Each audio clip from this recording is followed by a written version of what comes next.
ಆಚಿ ಮಸಾಲ. ಎಂತ ಅಡಿಗೆಯ ರುಚಿಯಾಗೋ ರಹಸ್ಯವು 20 ರೂಪಾಯಿ. ಧನಸ್ಸು ರಾಶಿ ಅವರಿಗೆ ನೋಡಿ ಏನಾಗುತ್ತೆ ಅಂತಂದರೆ, ಯಾವುದಾದ್ರೂ ಒಂದು ವಿಚಾರ ಕೇಳ್ದವ್ರಿಗಿಂತ ಅಥವಾ ಅದು ಹೇಳ್ದವ್ರಿಗಿಂತ ಇನ್ನೊಬ್ರಿಗೆ ಅದನ್ನು ಹೋಗಿ ಹೇಳ್ತಾರಲ್ಲ, ಅದೇ ಒಂದು ದೊಡ್ಡ ತಪ್ಪು. ಈ ಗುರು ಉಚ್ಚನಾದಾಗ ಈ ಥರ ಕೆಲವೊಂದು ವಿಷಯಗಳನ್ನ ಮುಟ್ಟಿಸ್ತಾನೆ, ಕೇಳಿಸ್ತಾನೆ, ಮತ್ತು ನಮ್ಮ ಬಾಯಿಂದ ಕೂಡ ಆ ವಿಷಯಗಳನ್ನ ಮಾತಾಡಿಸ್ಬಿಡ್ತಾನೆ. ಆ ಟೈಮ್ ಅವಾಗ ಅನ್ಕೋಬೇಕು, ಸ್ವಲ್ಪ ದಿನ ಆದಮೇಲೆ ಅರಿವಾಗದಾಗ ಅನ್ಕೋಬೇಕು, ನಾನು ಯಾಕಿಂತ ಮಾತಾಡಿದೆ. ಈಗ ಅವರಿಬ್ರು ಮಾತಾಡೋರು ಮಧ್ಯ ಸಿಗಾಕೊಂಡು ತೊಂದರೆ ಅನ್ಭವಿಸೋದು ಅಂತಾರಲ್ಲ, ಆ ರೀತಿ ಆಗ್ತಾ ಇರುತ್ತೆ. ಅದು ಕೇಳಿದ್ರು ತಪ್ಪು, ಹೇಳಿದ್ರು ತಪ್ಪು ಅಂತ ಒಂದು ಪರಿಸ್ಥಿತಿಲಿ ಇರ್ತಾರೆ. ಈ ಕಡೆ ಕೇಳಲೂಬಾರ್ದು, ಈ ಕಡೆ ಹೇಳಲೂಬಾರ್ದು.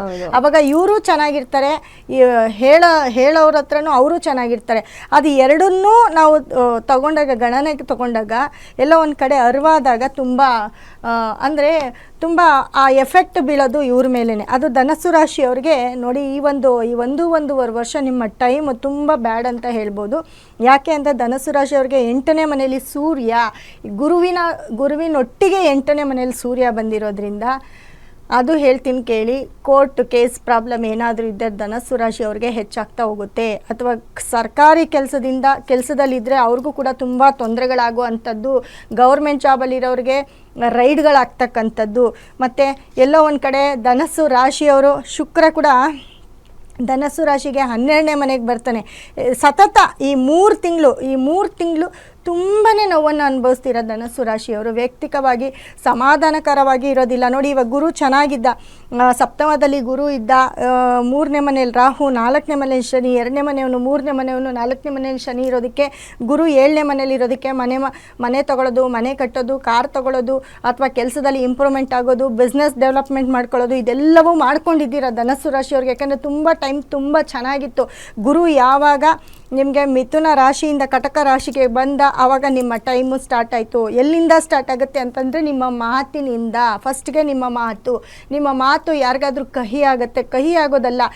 ಏನಾಗುತ್ತೆ ಅಂತಂದರೆ, ಕೆಲವೊಂದಲ್ಲಿ ಸತ್ಯತೆಗಳಿಲ್ಲ ಅಂದರೆ ಖಂಡಿತವಾಗ್ಲೂ ಹೇಳ್ತೀನಿ, ಯಾವುದಾದ್ರೂ ಒಂದು ಮಾತನಾಡಿ ತುಂಬಾ ಯಾರನ್ನಾದ್ರೂ ತುಂಬ ಬೇಕಾಗಿರೋದನ್ನ ಕಳ್ಕೊಳ್ತೀರಾ. ಅದು ವಸ್ತು ಆಗಿರ್ಬೋದು, ವ್ಯಕ್ತಿ ಆಗಿರ್ಬೋದು, ನಿಮ್ಮ ಪರ್ಸ್ನಲ್ ಆಗಿರ್ಬೋದು. ಇದು ನಿಮ್ಮ ಒಂದು ಲೈಫಲ್ಲಿ ನಡೆಯುತ್ತೆ.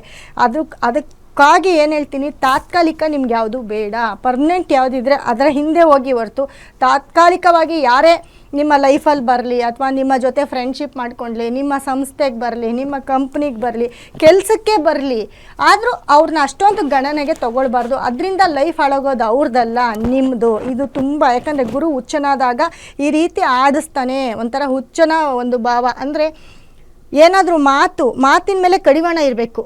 ಮುಖ್ಯವಾಗಿ ಮಾತಿನ ಮೇಲೆ ಕಡಿವಾಣ ಇಲ್ಲ ಅಂದರೆ ಧನಸ್ಸು ರಾಶಿಯವರು ಬಹಳಷ್ಟು ತೊಂದರೆಗೆ ಒಳಪಡ್ತೀರಾ. ಮಾತು ಒಡೆದ್ರೆ ಹೋಯ್ತು, ಮುತ್ತು ಒಡೆದ್ರೆ ಹೋಯ್ತು ಅಂತ ಹೇಳ್ತೀವಿ. ಹಾಗೆ ನಿಮ್ಮ ಮಾತಿನ ಮೇಲೆ ತುಂಬ ಗಮನ ಇರಲಿ. ಇದು ನಿಮ್ಮ ನೀವು ಕೆಲಸ ಮಾಡೋ ಜಾಗದಲ್ಲಿ, ನಿಮ್ಮ ಮನೆಯಲ್ಲಿ, ನಿಮ್ಮ ಕುಟುಂಬದಲ್ಲಿ ಎಲ್ಲ ಕಡೆನೂ ನೀವು ಹಾಳು ಮಾಡ್ಕೊಳ್ತೀರಾ. ಇದು ಧನಸ್ಸು ರಾಶಿಯವರಿಗೆ ನಡೆಯುತ್ತೆ.